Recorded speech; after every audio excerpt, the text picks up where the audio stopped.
Good morning and welcome to the Prince's Trust Talks.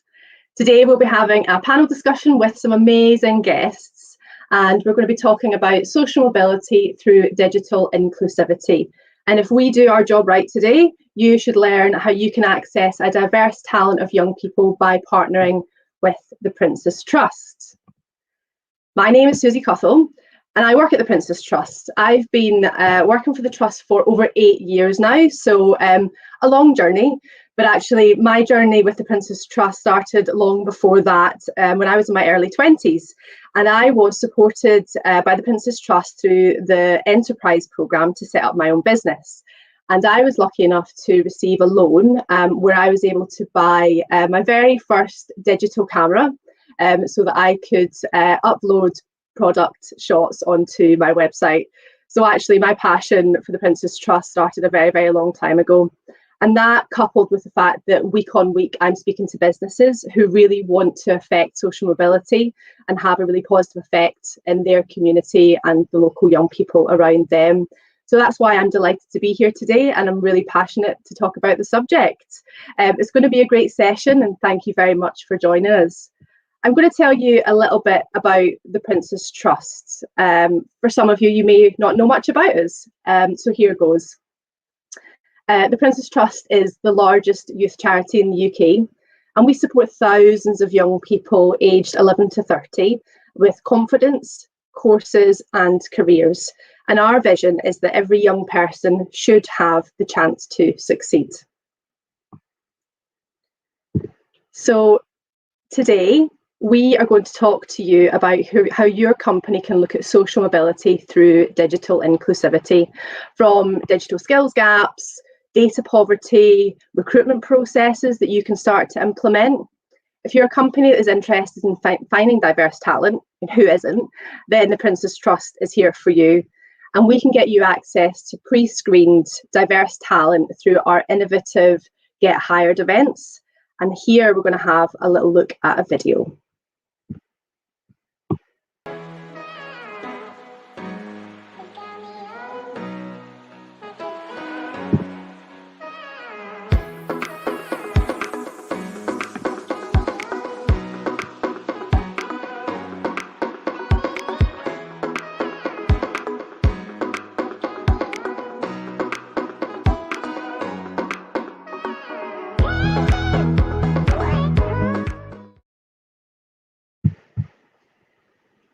Thank you. So get in touch with our Get Hired team. They're going to pop their direct email address in the chat, take a note, get in touch with them. So we're going to set the scene. It's been a bit of a year for everyone, right? And over the last year, the Prince's Trust, along with lots of other charities and companies, have turned to home working with a focus on programmes, events, daily interactions online. Today is a great opportunity to hear how your company can create change through the innovation in digital. Later on, there's going to be a Q&A, so please start thinking now about what you might like to ask our panel. Pop in any feedback into the chat box, any questions that you might have, please ask away. We are really lucky to have some fantastic panelists with us today, and I would like to introduce them. So firstly, we're going to speak to Felicia. Felicia, can you tell us who you are, who you work for, and why this event is important to you?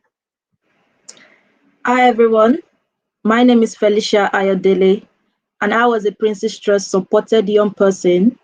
I am now an innovation coordinator with the Trust.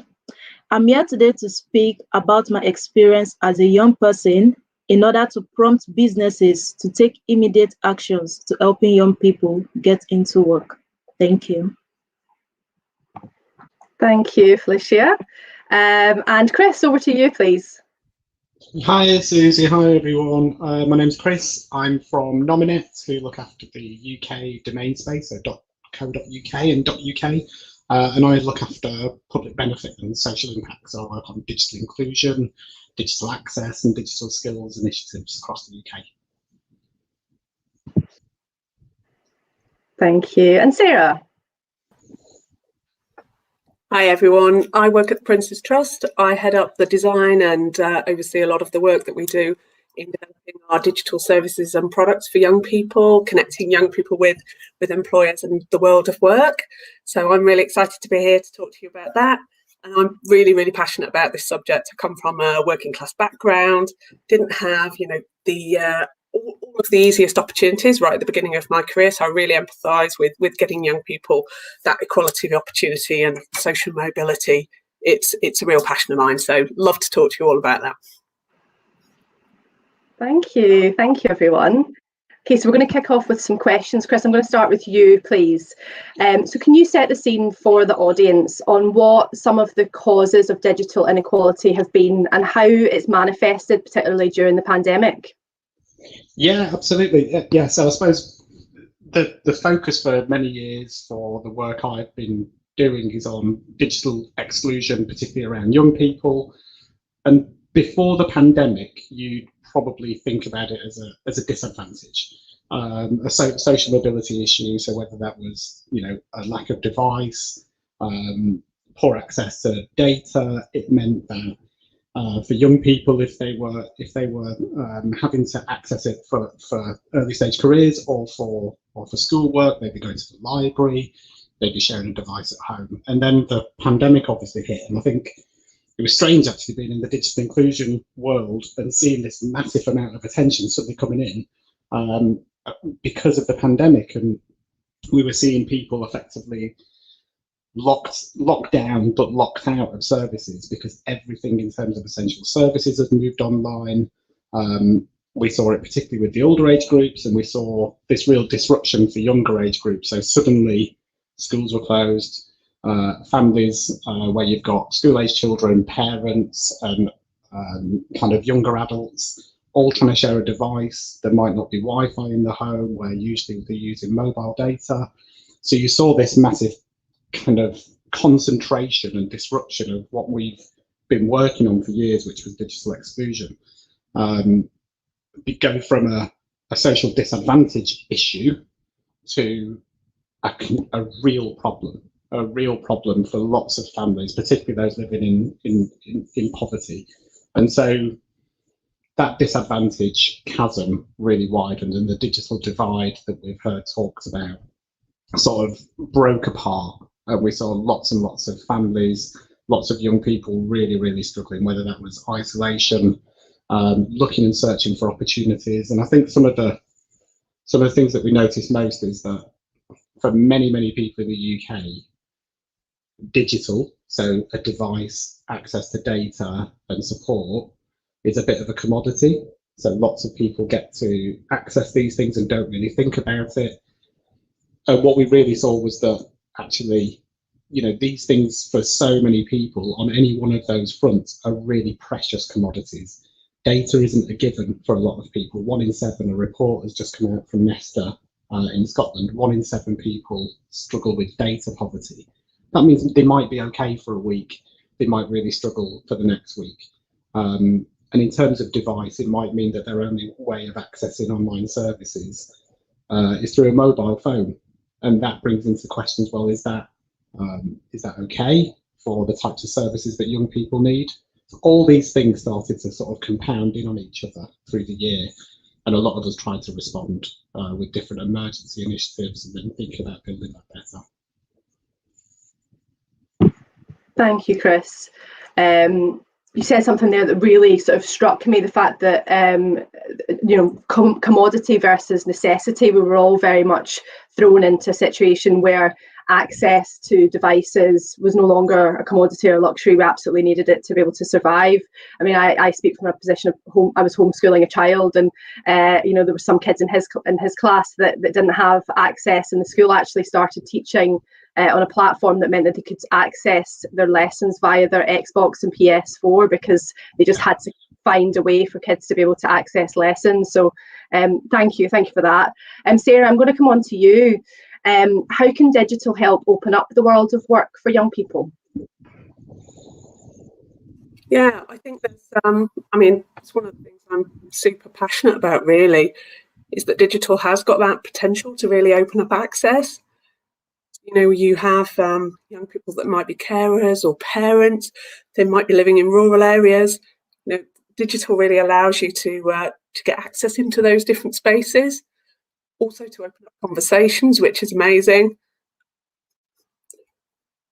I think for employers and for businesses, there's also a really great opportunity to access that talent pool through digital channels. Great. And Chris, from your point of view, you couldn't be more from the digital world. How do you think that it can open up the world of work for young people? I think it's really important. I remember a video. We've been working with Prince's Trust quite a long time. I remember a video from a few years ago about a young person who had a physical disability, and they were isolated, living out in a rural area, and they couldn't get to a Prince's Trust centre really easily. But through the Prince's Trust and through the platform, they were able to sort of connect in. So you've got with digital, you've got lots and lots of transformative benefits that can happen in terms of young people who might not live in an urban area being able to access services. Young people who might have social anxiety issues around, going into a town centre or being in a crowd, but have amazing skills and talents and commitments and wanted and motivated to want to make changes. And it's like a seesaw, I suppose. That's a terrible analogy, but digital can also transform for the worse as well. So you have to take a really kind of neutral approach. Say, what are the big benefits? What are the big transformations that can take place? And what are the big problems? And I think it comes back to time and again. One of the best things about the tech world that they've done and been so successful over the last decade is because they've been user-centered, and you hear that a lot around. But that works for consumers. It hasn't always worked for citizens and for people who are socially disadvantaged. And I think that's where the sea change has come in through the pandemic. People are starting to think, okay, so there is a massive talent pool of young people all across the UK, but they face barriers. They face barriers in terms of connectivity, whether that's, data one week or data the next. They face barriers in terms of device. They don't necessarily face barriers in terms of their talent, their motivation, their confidence. It's all there, it's latent, and it's on the employer. So how do we access that? But also, how do we understand the situation that these young people are in, and how can we accommodate in terms of access or devices? How can we understand their position and be really user-centered? Because we'll miss out if we don't find ways through to them, and there are ways to do that, I think, which is why this conversation is really exciting. I totally agree with you. And to your point about young people being able to access support who maybe wouldn't have if they didn't have that digital platform. We've seen so much of that in the last year, being sort of thrust upon us through the pandemic, and young people coming to us who would never have dreamed about picking up the phone or accessing us, because suddenly we were more accessible to them because we were online. And Felicia, I'm going to come to you because you've had quite a journey with the Prince's Trust, and you actually got hired through our digital platform, which is our jobs board. Can you tell me a bit about your journey and how you came to work for the Trust? Yeah, I'm happy to do that. Thank you. So I began my journey with the Trust as a young person in July 2019 on a Get Into Project Management and Business Analysis course. Prior to this, I had made a lot of job applications where I either never got a response or feedback of any kind, whether good or bad or constructive or whatever it was, or I received an inhuman automated rejection. You're not good. You didn't qualify to the next stage of the process, and that just was very, very demotivating. Like, I just kept asking myself, am I not good enough? I've got very good education, very good degree. So what could the problem be? Why is my CV not making it through the PAL? So during the Get Into program with the Trust, I met a lot of fantastic, ready to work young people.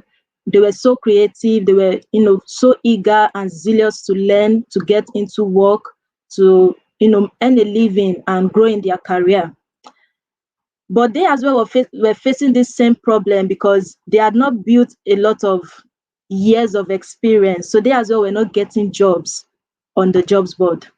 So together we did a lot of live projects just to build up our work experience, have something to add to our CV as well. So I spent 3 months on a digital work experience platform. We also did a project with the partner with the trust as well. And after that, I went on to being a volunteer with the innovation team. And along the line, there was a vacancy on the then jobs board.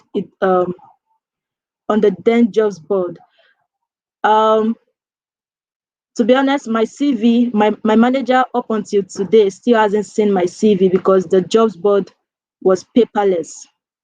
So I applied for the job. I did the test, all the tests that was required. I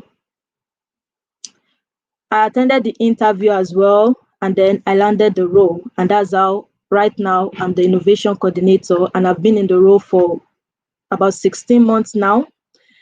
Being on this role has given me the avenue to build experience, to build my CV, to grow. It has given me a lot of room to grow and to intentionally build myself as an entry-level professional. I've learned a lot. I've learned to have a voice. I've learned to speak up for myself. I've learned to work as well with data, which was a passion before, but now I'm working with it hands-on. And from this data that I analyze, my team has been able to use it to influence new products, new ideas, or to either improve existing one. So that has been my experience and my journey so far with the Princess Trust. Thank you. Thank you, Felicia, and well done to you, because it takes a lot of resilience to keep going and keep on that journey, and it's clearly paid off, and the Princess Trust are very, very lucky to have you, so thank you.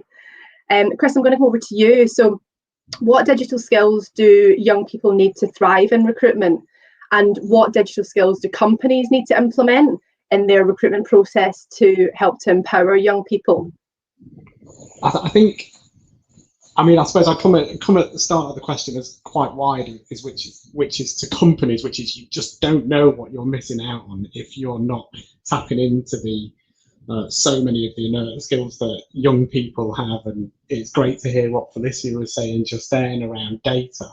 I feel like a complete dinosaur, and as I should when I speak to young people, and just get a grip on their, on so many young people's skills is incredible.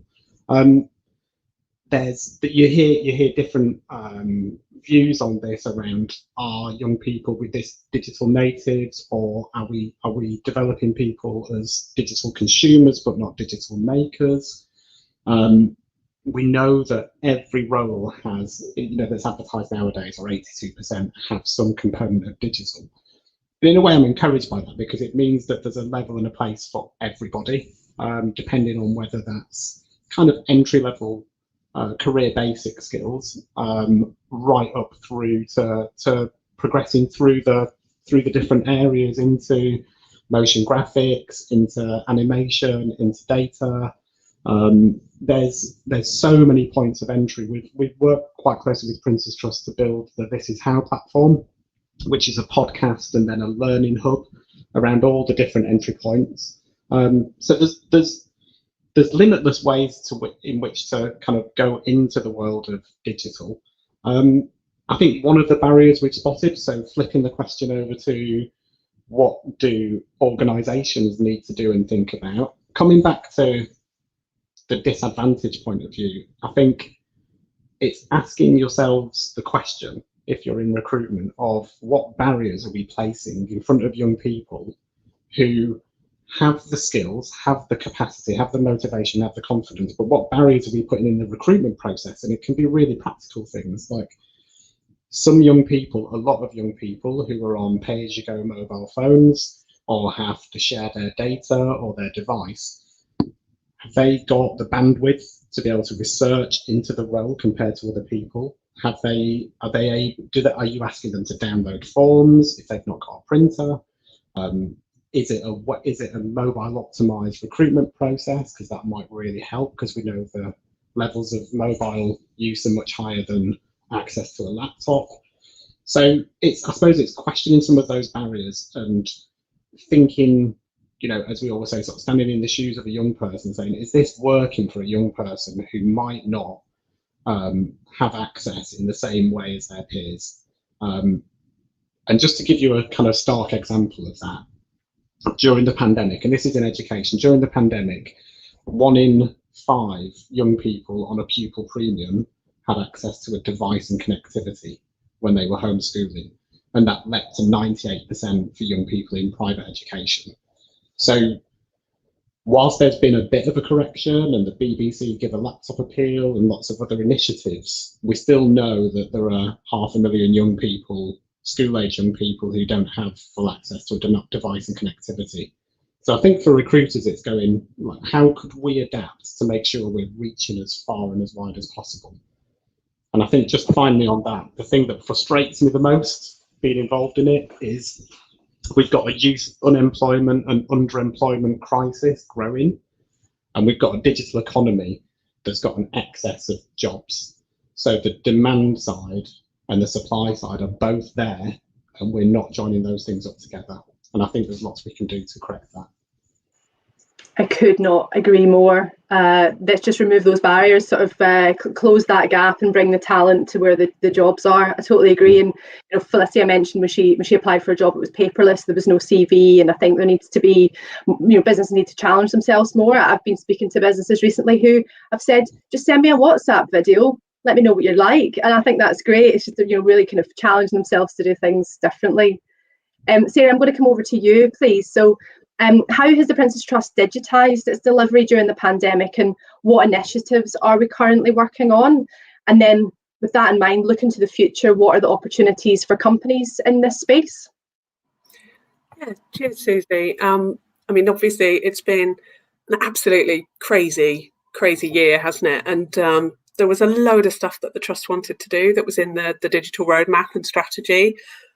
Of course, COVID has come along and accelerated a lot of that. So the team have worked super hard this year. There's been all sorts of exciting stuff going on in the digital space, supported by quite a few of our partners as well, including Nominet, who have been fabulous. So we've been doing work in quite a few areas. We obviously, as soon as kind of COVID hit, we knew that we couldn't rely on face-to-face delivery for all of our programs. So lots of work around, you know, really helping our teams around the UK to work with employers and to deliver programs remotely, and to do that in a safe, secure way, making sure that we're kind of, you know, safeguarding our young people and doing things really well. So lots of work in that space. And as part of that, we have built out a really great technology stack for kind of continuing that. So a lot of the work that we've done is not it's not disposable, it's not temporary, it's going to inform our future. So we're going to be able to support young people to have, I think, more choice in the way that they work with us and our employer partners. So we'll have a mix, I think, in the future of face-to-face and online, and some self-service and some instructor-led kind of programs that take you through the journey from building your skills and into applying for and onboarding into the world of work, which I think is really exciting, really terrific stuff. We've also done a lot of work in the data space. So this is me getting nerdy about this bit, but I'm really passionate about us understanding and getting insight and using that to improve and inform things. And a lot of what we've done this year has built a good foundation for that too. So we've done some great data reporting work where we're looking at the data that we hold, but also how we can use other data sets, and we can really understand which young people we're supporting and how we're sort of moving them into outcomes and what impact we're having. And that's helping us to understand, you know, our reach in different communities of different profiles, and really helps with that inclusivity piece, because we can understand, you know, how we're affecting that. And it's information that we could feed back to our employers and say, you know, we're really helping you in these spaces and you're reaching these communities and these young people, which is terrific. So I think that those are really fundamental pieces. Some of the specific kind of programs that we've been developing out. So Get Hired is obviously a core kind of, you know, a core offer from the Prince's Trust, where we've got, you know, some fantastic partners that we work with, like Tesco's and M&S and Balfour Beatty, across all sorts of sectors, you know, really exciting. But we've also been doing some work with the government Kickstart programme as well. So putting together a really, I think, a really robust and useful kind of package. It's a bit of a win-win, really. So we're working on streamlining the onboarding and admin process. So we're taking a lot of the sort of, the sort of difficult kind of admin work and burden away from our employer partners, but also providing that wraparound support and care and one-to-one kind of work with the young people to make sure that they really make the best of that opportunity and go on to thrive. So I think that's a really lovely piece of work where sort of, blended digital and offline is all coming together. And I can see that that's, giving us a lot of insight for the long term as well. Great, thank you, Sarah, and great shout out to Kickstart as well. We, as an organisation, have committed to supporting over 7,000 young people through Kickstart. So yeah, great shout out on that one. Thank you, Sarah. Felicia, I'm going to come over to you. How have you adapted in the last year during the pandemic to a more digital way of working? I'm going to split my answer in two ways, and one will be the professional aspects and then the personal aspects. So professionally, I've seen Get Hired, that's our main project, move from a face-to-face kind of initiative to a digital initiative. So as soon as the lockdown set in and we just didn't know when it was going to end, we moved, we had to re-strategize, so to say, and move Get Hired from a face-to-face program to a digital program. And it's helped us a lot because first off, there are no jobs. A lot of companies had to stop recruiting, put a freeze on it. And we had to move to a new different project that we've never actually done before, never thought of before. We had to start doing like an online interview kind of workshop where we gather young people, we try to teach them, help them build their confidence, just prepare them ahead of when companies begin to recruit again.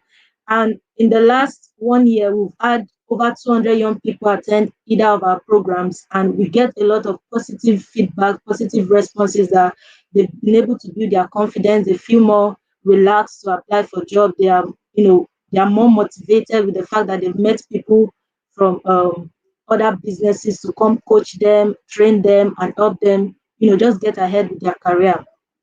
And secondly, in the personal life, when the lockdown began as well, and we did not know when we're going to come out of it, I had to start researching online for online communities.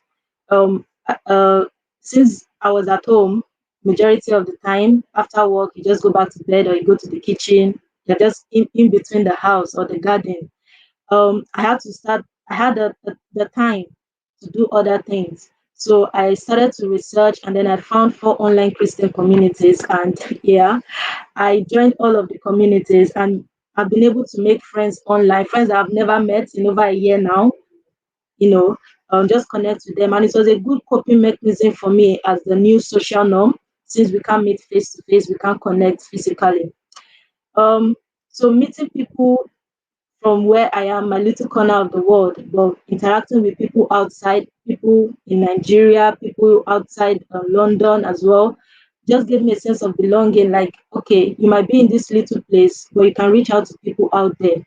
That also helped me to like reduce extreme mental health, that feeling of isolation, the feeling of depression, and do a lot more by interacting with people outside.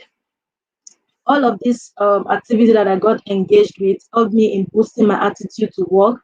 I didn't have to feel stressed out at work. I didn't have to feel like work was becoming a burden.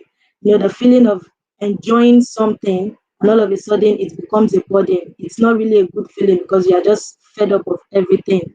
So having those people out there to talk with and interact with was a very good way of coping with work. And a lot of young people are also in this state as well. A lot of young people are depressed. They have anxiety. They don't know what the next stage would be for them. A lot of them are unemployed. They've made applications. They just don't see any exit. They don't see the light at the end of the tunnel. So this is mainly how I've been able to help myself, since everything moved to a digital way and through the COVID-19 effects. Thank you. Thank you.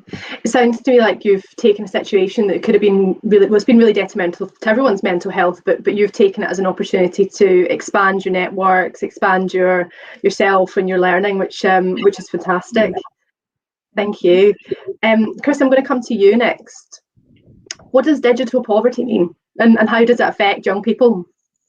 So thanks, Susie. I think we've kind of split it into three as we've evolved over the last year. So one of the first things we did in the sort of digital inclusion community was when the pandemic hit, was push the telecoms companies to zero rate the NHS.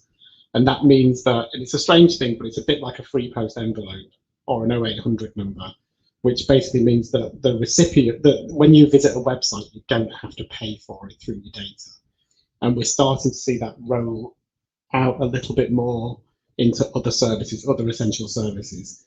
So that gives you a bit of an idea on how I'd split digital poverty, if you like, into three, which is you've got data poverty, which is essentially a bit like food poverty or fuel poverty. It means you can come in and out of data poverty. You might be okay one week, you might be really struggling the next.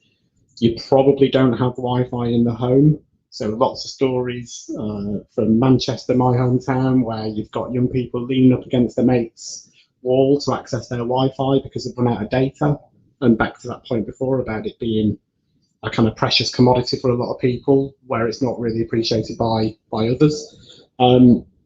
You've then got device poverty, I suppose, or lack of device, which is, have you got the right device for the needs that you have? So for lots of young people, that was, we went back to the laptop. Have you got a mobile device? Are you sharing it? Is it able to use the latest software or the software you need? And then it's about the support and skills, and it was brilliant listening to Felicia then about some of the support groups she went out and found or had through her career. But there might be different support needs in different ways. And what we've kind of seen is that if you've got a deficit in any one of those three areas, so data, the device, or the support, then you're going to be experiencing digital exclusion in some way, shape, or form. And what we think through the pandemic, I suppose, is that data poverty, which wasn't really a term before now, has really been seen to be a thing that we need to explore much more. Lots of talk at the moment about social tariffs for Wi-Fi or open Wi-Fi networks, lots of different ideas, but there's not one magic silver bullet that will reduce data poverty.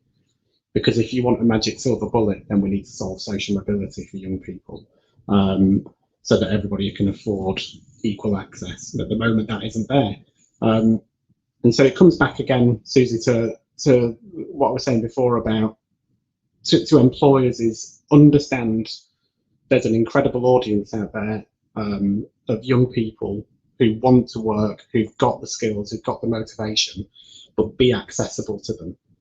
Can you reach them and think about standing in their shoes a little bit? Like if they haven't got loads of data, or they haven't got the right device, or if research in your organisation to come and get a job for you means they need a bit longer because they're sharing that device. I get to sit here all day in front of my screen and I've got all the time in the world. I'm not restricted. I've not got limits. And for a lot of people, and a lot more people than I think lots of people realised, there are 25 million pay-as-you-go contracts out there.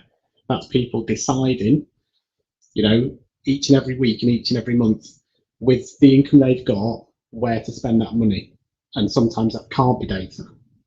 And so if employers can stand in those shoes and think, okay, what do I need to do through this process to be able to be there, to receive all this talent and to explore all this talent, we need to adapt our process just a little bit to accommodate that, and then everybody wins. Great point. And it's an interesting balance, isn't it, between having that empathy and being, changing your processes to be inclusive for young people, but then also on the flip side, really seeing the opportunity of digital for young people. I find it a really, really interesting balance. I think Just to build on that, Susie, just exactly that is a lack of access to a device or connectivity or intermittent access has no bearing on the potential and talent of that young person. That in fact it can hone the digital skills that they've got even further because a young person has to think about it a lot more. So there's sharper minds and smarter brains from people who've experienced data poverty or digital poverty in some way, shape or form, I think. Yeah, perfectly put. Thank you. Sarah, I'm going to come to you. What should businesses focus on in being inclusive when hiring staff, and how can the Trust help with this? Yeah, sure. I mean, obviously, not only is there, a sort of ethical kind of point in thinking about inclusivity and social mobility, but there's a load of business benefits as well. Accessing a bigger pool of talent, bringing fresh ideas, different perspectives in, all of those things are brilliant for teamwork and building kind of, more diverse, more productive teams that really look at things from different angles. It's great for innovation. It's great for decision making. There's been a number of reports around the impact on productivity. I think there was a McKinsey one a couple of years back that looked at the uplift in productivity that's widely quoted, which was really, really compelling. And overall, there's a big impact on culture as well. You're building a welcoming, kind of warm culture where everyone can feel part of it, which is fantastic, right? Who doesn't want to do that? And then also when you look at bringing in young people, you're bringing in kind of that really fresh talent. Young people that want to start their careers and really get ahead, and they want to learn on the job. They tend to bring flexibility and adaptability and real commitment, because they want to build their career and they want to build their experience. So all of those things are so positive, I think, for employers. And then, when you kind of come to the digital piece, obviously we've touched on quite a bit of this, but digital can really open those different ways of attracting that talent in and open different doors. Chris is absolutely right about the digital poverty piece. And there is a sort of juxtaposition there, because obviously it changes the mix of the barriers that young people face, but also there will be some young people that it opens doors and removes barriers. So it's not a sort of straightforward answer. But I think by looking at your strategies and looking at, the ways that you use different channels and the way you use digital, you can really open things up. Obviously, working with the Prince's Trust, I don't want to go into a massive sales pitch, but working with the Prince's Trust, we can also help with a lot of that through our Get Hired and Kickstart programs as well. Thank you. And I know from talking to a lot of big employers who work with us, they find that when young people are recruited through our partnership, they stick, that they're really loyal. You said it, there's that commitment there, Sarah. They're delighted to be part of that journey, and they're on it for the long term. So that follows on really nicely actually to my question for Felicia, please. Why is it important to hire young people right now, and how can young people add value to a company? Thanks for the question. I think hiring young people with everything that's been going on in the last 1 year will be a very good just cause for humanity. The statistics provided so far since the pandemic shows that young people have been badly affected by this unforeseen circumstance. And a lot will struggle to starting their career. A young person who has made progress and all of a sudden the pandemic hits and now they have to start all over again. So there's a 2021 Youth Index by the Prince's Trust and Tesco, where 2,180 young people within the ages of 16 to 25 years old were surveyed around the UK. And two major points is that 60% of those young people said that getting a new job feels impossible now because there's so much competition. And the second point they made was that 24% of young people claim that the pandemic has destroyed their career aspiration. If I was a young person and out of work with everything that has gone on in the last 1 year, I'll be extremely devastated not to have something, I can't see what is going to happen in the next 6 months or in the next 1 year just because all the effort I've put in the last 1 year before the pandemic has all gone in flames. So I feel right now it's more important than it was before for businesses to employ young people, make your jobs available to the young people, overlook the CV, focus more on what these young people have to offer. So what are the values that young people can actually offer? First is that the level of adaptability, which I believe Sarah mentioned in her last point, for young people, the level of adaptability is very high. I'm going to use myself as an example. When I started to use a computer, I remember starting with a Windows XP. But through my journey of using a computer, I've seen it grow to Windows 8, Windows 10, Windows 7, and I use all of those Windows, but never did anyone teach me how to use them. All I had to do was turn on my computer, upgrade my operating system, and I started to use it. Okay, what about the popular Apple iPhones? A lot of young person have seen Apple iPhone 4, iPhone 3, the old and really, really small iPhones. And now there's iPhone 12. The changes that have occurred in the digital world, this evolution, a lot of young people adapted to it without being taught how to do it. They just, it comes natural, it comes easy to them. So the ability to adapt to those changes without struggling, without finding it difficult to blend in, and they fully engage in it. What we all know how TikTok has gone wide in the last 1 year. Like TikTok has just made waves, and it's young people who are doing those things. The talent that they have, the creativity they have in them, you will never find that on paper. They can't explain it on paper. So it will be a huge advantage for organizations to look beyond someone who has 20 years of experience on their talent pool and just bring in young people, get young people to work for you. The level of engagement they have and commitment they have when they see that, okay, this business has my interest at heart, they will give you their all, to be honest. That's what I feel. And secondly, young people have talent, like I mentioned earlier, that they can't write on paper. Their creativity cannot be written on paper. You have to meet them one-on-one. You have to meet them in person.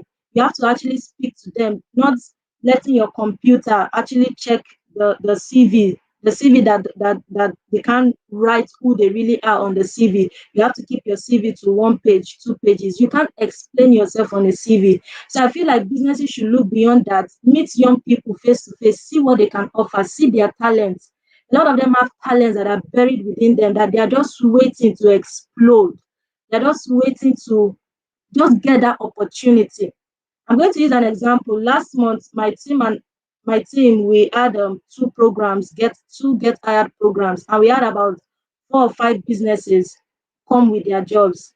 I'm so happy and delighted to announce that over 9 young people got into work just last month. 9 young people, and up until today, I doubt if the employers have seen the CV of all of those young people. Some of them might have sent it just to support their application, but not all of them actually had to send a CV. And that's because we broke the barrier between a young person sending in a CV to a computer who filters it, and a young person actually meeting the employer and displaying their talents, displaying who they are, what they can do, their ability. So I feel like now is the time for businesses to overlook CVs and just get to meet these young people, get to be human with them. So that's what I feel. Thank you. I'm not really sure how to follow, Felicia. I think you've summed up the whole point of us being here beautifully. And Sarah and I would love to bottle you up and take us to all our future meetings with other businesses. Sarah, I think you've got a point to follow on from that, don't you? Yeah, I don't want to follow that. It was great. Yeah, you raised some brilliant points there, I think, and I just wanted to just call out as well the soft skills that young people have, the digital soft skills, because I think that's something that does come quite naturally to young people. All of those things around teamwork and problem solving and creativity and working in an agile way and being flexible, those are quite inherent kind of modern skills, I think. And also on the whole CV piece, as part of my job, I try to keep to some degree, stay down with the kids and keep a finger on the pulse. And I read things like the Reddit teenagers chat room threads, and I keep in touch with what everyone's talking about, with all of their worries and concerns about getting into work. And there are recurring jokes on those channels where the young people talk about, what's the point in submitting my CV, or these online forms make me fill in, the fact that I need to have a master's degree before I can even enter an entry-level role, or I have to type in like 100 skills and competencies into a massive online form and then put it all back into a document and submit it as a CV. Do it repeatedly, time and time again. And you can just imagine, from the point of view of a young person, it's such a blocker, and overlooks those other talents that they don't get a chance to even talk about if they don't get into the interview. So it's something I think to think about and work on. Thank you, Sarah. We're now done with my question. Sorry, Chris, have you got something to add? Add to Felicia and Sarah's point, that I think we should appoint Felicia to upgrade the operating system of the recruitment world, because everything you said is so right. I can't imagine from a young person, what is a CV? It's such an analog, older generation concept that must make no sense to young people in some ways, when you're going, why am I resubmitting this information? Why am I having to do this in this such a binary, flat way when I've got so much more to give? And just endorsing everything you said, Felicia, about the resilience and the adaptability of this generation to have lived through the last year at a younger age and to come out, you've got so much to offer. And the UK economy will be better for it. I just hope those opportunities all match up. Agreed. Thank you, Chris. We're going to come to some Q&As from our lovely audience. And Sarah, I'm going to come to you, please. A great question here that says, how can we make sure those who need the support are confident enough to accept it, especially over a digital platform? Yeah, sure. So it's a great question. One of the things that we do at the Trust is, we really want to be able to be inclusive and welcoming to young people. We want to remove those barriers. And there will be some young people that do find digital channels intimidating and actually prefer face-to-face. And I do think that the future is choice and blended delivery. Not one means of kind of engaging and interacting is going to be perfect for everyone. We're all unique individuals and unique humans.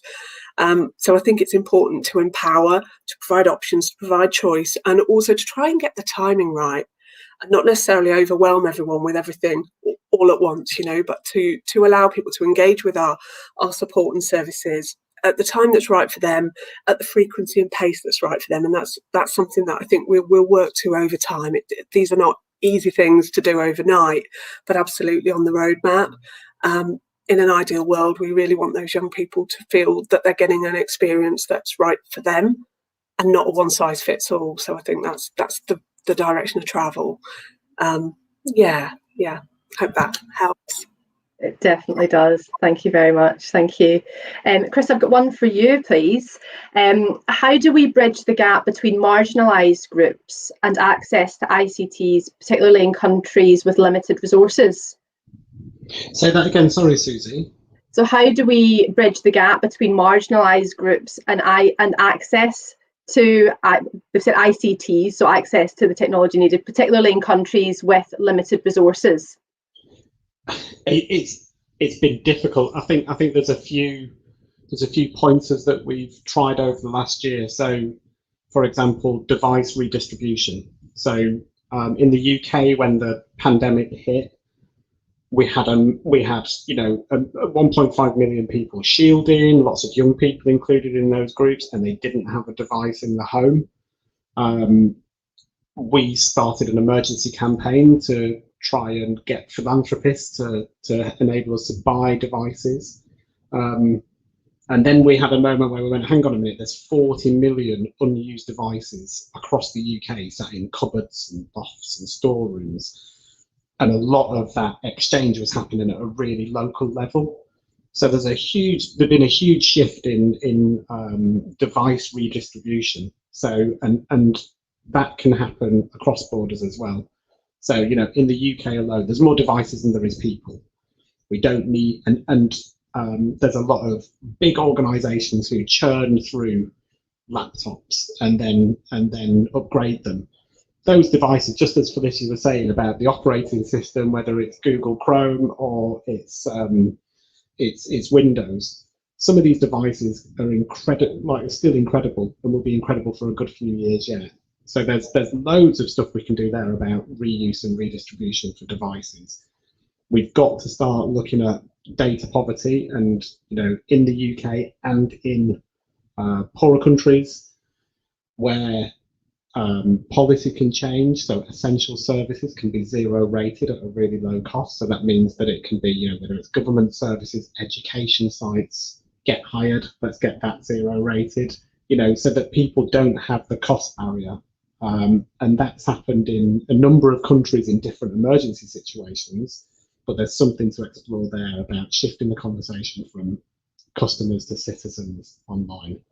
And so there's a number of fronts where it can be done, I suppose. I hope that answers the question. I'm not sure.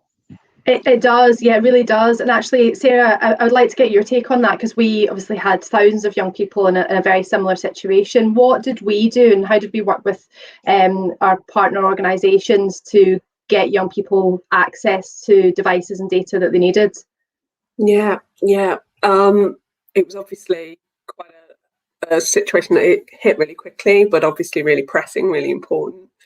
So there were a number of things happening. Some of our partners worked closely with us to donate kit and kind of support that process.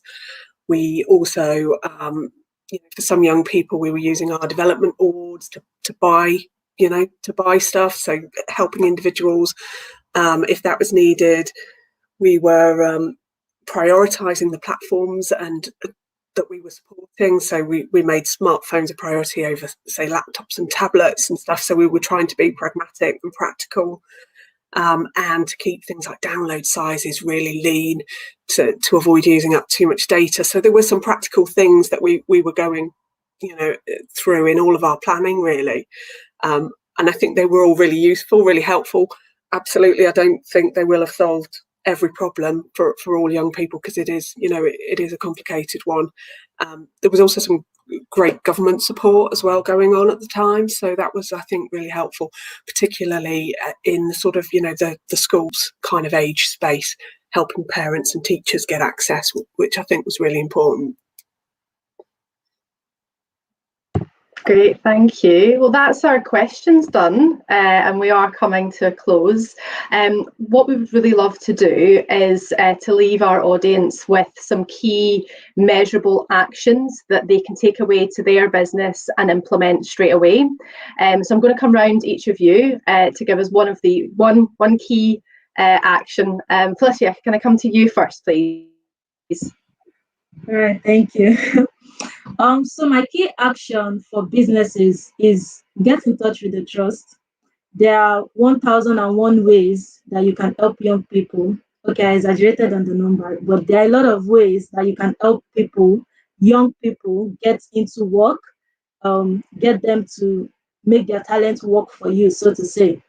And also, two of the programs which I've used and they've worked for me is the Get Into and the Get Hired courses. I think coming into the trust, finding out about them, how can you be a part of it? It's like one key measurable thing you can do after this stuff. So yeah, thank you. Thank you. And Chris?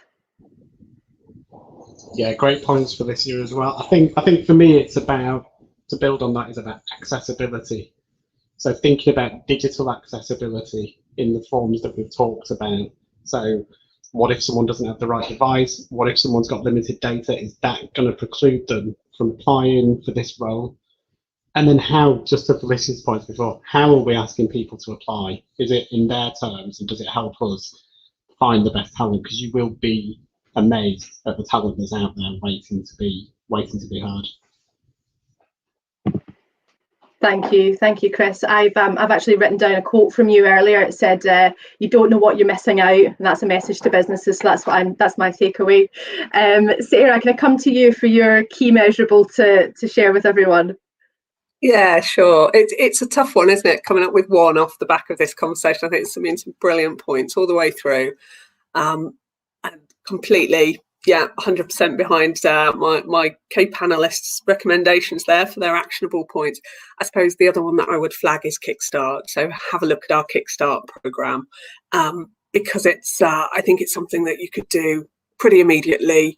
It takes the admin out, and it's a really practical way of bringing young people into work. And I think, given the current situation and the pressures that young people are under, I think it is important that this isn't 2 years down the line, but we get moving with some of this. So Kickstart, if you're not aware, I'm sure everyone's aware, but government supported. So you can you can employ a young person for 25 hours a week for 6 months, and the government will fund that up to the level of national minimum wage. So it's a really, really great way to kind of get young people in, and obviously with our wraparound support.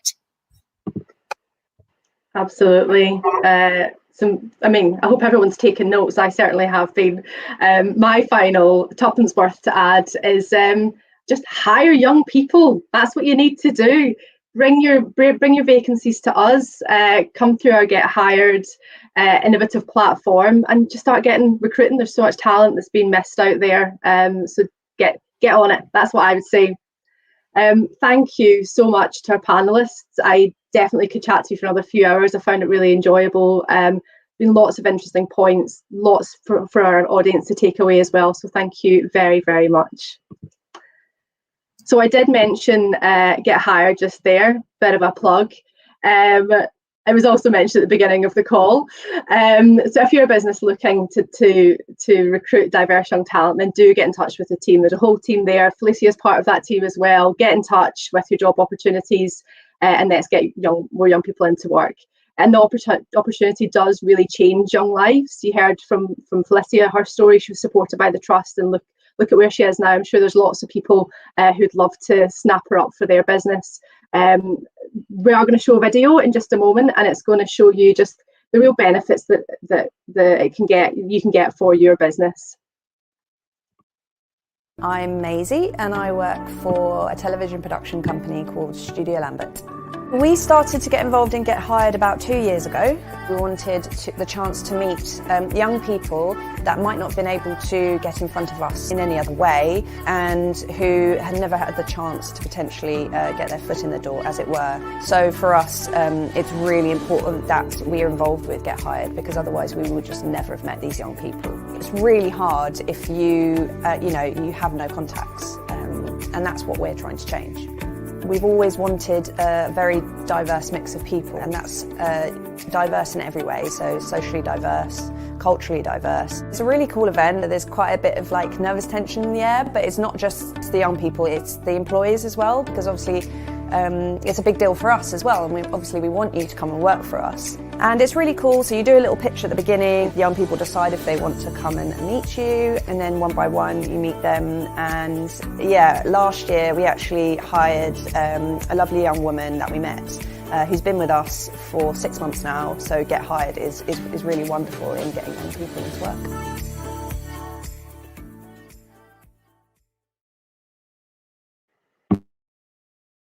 There you go. You could get involved in that. I want to do a final shout and thanks to Future Workforce Funds, which is a 2-year innovative way that we are supporting young people in Greater Manchester through the partnership with the GMCA, Greater Manchester Combined Authority. So big thanks to them who have enabled us to be here today. And finally, a thanks to all of you for joining us and for submitting your questions as well. Thank you to our panelists for giving us your time, your energy, your brilliant wisdom. And as I said at the beginning, take action. You can help the next generation of young people. Go out there, make some change, and look out for our next event, which is Inclusive Hiring, and that's coming up at the end of May. Thank you. Bye.